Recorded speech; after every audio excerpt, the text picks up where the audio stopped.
Halo semuanya, is everything okay? Hari ini saya membuat konten yang sedikit berbeda ya, dimana beberapa saat yang lalu saya membuat sebuah postingan di Instagram. Saya membuka pertanyaan mengenai materi bahasa Inggris yang belum dipahami, ataupun pertanyaan umum ya mengenai bahasa Inggris. Nah, untuk itu sudah terkumpul beberapa pertanyaan, dan pada kesempatan kali ini saya akan coba untuk menjawab pertanyaannya satu persatu ya. Simak videonya sampai selesai, oke? Hi everybody, I'm Ling from China. Please follow Mr. Lee channel, like and subscribe.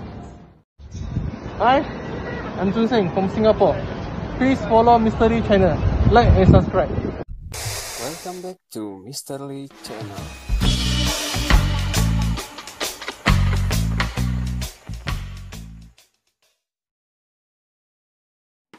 Oke, let's start from y.os02 ya, mudah-mudahan benar ya. Kegunaan do, did, dan does, tolong dijawab. Oke, kata-kata do, did, does, dan done ya sebenarnya. Ada satu lagi. Itu terbentuk dari kata do, atau kata dasarnya adalah do ya, yang nantinya akan membentuk kata did, does, dan done. Nah, fungsinya itu ada dua ya, yaitu sebagai kata kerja bantu dan sebagai kata kerja utama. Jadi kegunaannya itu ya, bisa sebagai kata kerja bantu, bisa juga sebagai kata kerja utamanya. Dimana kalau kita terjemahkan di kamus ya, artinya melakukan, dilakukan, mengerjakan, atau membuat. Nah, untuk bentuk present ya, kata do itu berpasangan dengan I, you, we, they. Misalnya, I do my homework, we do exercises. Nah, sedangkan does itu pasangan subjeknya adalah he, she, dan it ya. Jadi does itu digunakan untuk subjek yang orang ketiga tunggal ya, he, she, dan it ya. Misalnya my wife does a lot of job. Nah, sedangkan untuk simple past ya, past yang sudah berlalu, semua subjek I, you, we, they, he, she, dan it semuanya menggunakan did. Oke ya.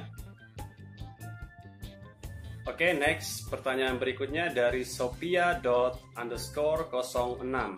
Cara menggunakan rumus present continuous tense. Oke. Seperti yang kita ketahui, present continuous tense adalah rumus yang menjelaskan peristiwa yang sedang terjadi atau sekarang ini juga. Jadi menurut saya ini adalah rumus yang paling mudah dan paling sering digunakan. Kenapa? Ketika kalian ditanya lagi ngapain, kamu lagi ngapain? Saya yakin 100% jawabannya itu pasti menggunakan present continuous tense ya, dimana rumusnya subjek, lalu to be, lalu kata kerja ditambahkan ing ya, kata kerja ditambahkan ing. Nah, subjek itu berpasangan dengan to be-nya masing-masing ya. I berpasangan dengan am, you, we, they itu berpasangan dengan are. He, she, dan it itu berpasangan dengan is. Jadi setelah itu semua kata kerjanya kita tambahkan ing. Artinya itu menunjukkan sedang dilakukan sekarang atau sedang terjadi ya. Contohnya what are you doing? Kamu lagi ngapain? Nah, kita pasti menjawab sesuai dengan kondisi saat itu. Kamu lagi ngapain?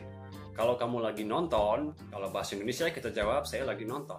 Tetapi bahasa Inggrisnya I am, jadi I am watching television. Contohnya lagi, mereka lagi ngapain? Lalu kita jawab they are singing, they are dancing, he is dancing, he is swimming. Jadi intinya adalah present continuous tense itu adalah bentuk waktu sekarang, sedang terjadi. Oke, next questions dari DSY23_ ya. Apa perbedaan penggunaan atau pengertian your dan your? Oke, nice question. Oke, pertanyaannya bagus sekali ya. Oke, kalau kita melihat sekilas dari kedua kata ini mirip ya, dan penyebutannya juga hampir sama, bahkan mirip ya. Tetapi sebenarnya kalau kita lihat, kalau kita pelajari baik-baik, dari kedua kata ini mempunyai arti yang berbeda serta fungsi yang berbeda juga. Di mana your itu artinya punyamu ya, kepemilikan ya. Contohnya your pen, your book, your wife, your boyfriend, your girlfriend, your channel, dan lain-lain. Jadi ketika kita menggunakan your, lalu ada kata benda di situ, itu menunjukkan bahwa benda itu adalah punya kamu. Oke ya. Sedangkan your adalah singkatan dari you are, yang artinya kamu. Ya, di sini ini sebagai subjek. Jadi kalau diartikan you are itu adalah kamu, adalah begitu. Jadi contohnya you are my best friend, you're handsome, you're beautiful, dan lain-lain. Kesimpulannya adalah your itu kepemilikan. Sedangkan kalau your ada koma di atasnya ya, atau apostrophe, itu you are ya, singkatan dari you are. Oke, pertanyaan berikutnya dari Atisa 201219 ya, 2012-19. Cara memahami rumusnya, how to understand formula. Oke, pertanyaannya tentang rumus ya. Oke, kalau saya jawab satu persatu itu akan sangat panjang ya. Jadi seperti yang kita tahu, tenses itu ada 16 ya. Rumusnya ada 16 dan itu yang saya maksud tadi ya, kalau dijelaskan akan sangat panjang. Tetapi saya akan coba merangkum dalam 4 bagian ya. Jadi yang pertama adalah jika kalian ingin membuat kalimat ataupun berbicara dalam bahasa Inggris dan ada hubungannya dengan bentuk waktu sekarang, gunakan rumus yang ada presentnya. Oke? Tinggal kalian sesuaikan saja waktunya. Begitu juga dengan bentuk waktu yang sudah lalu ya, lampau ya. Ini yang kedua.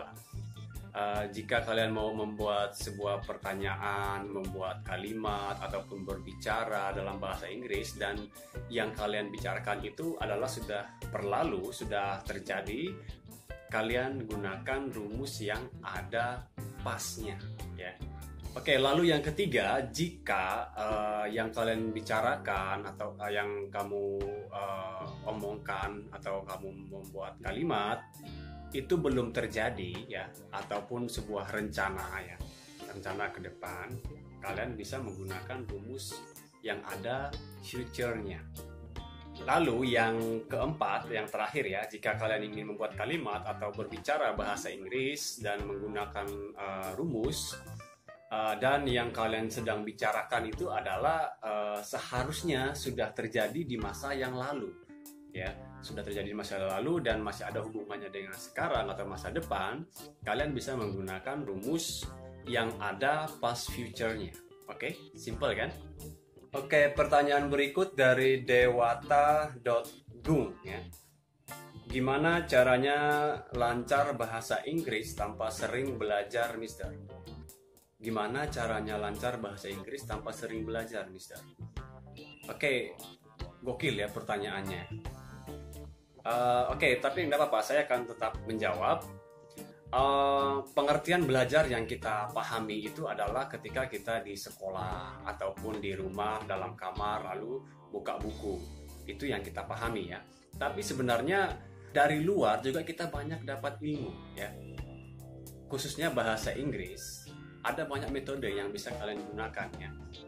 Seperti menonton film-film barat, mendengar lagu-lagu barat, maksud saya lagu ataupun film favoritnya ya, tetapi dengan catatan tanpa teks ya, tanpa subtitlenya. Nah, itu juga salah satu cara belajar secara tidak langsung ya. Mudah-mudahan ini bisa menjawab ya pertanyaan dari teman kita Dewata.gung ya.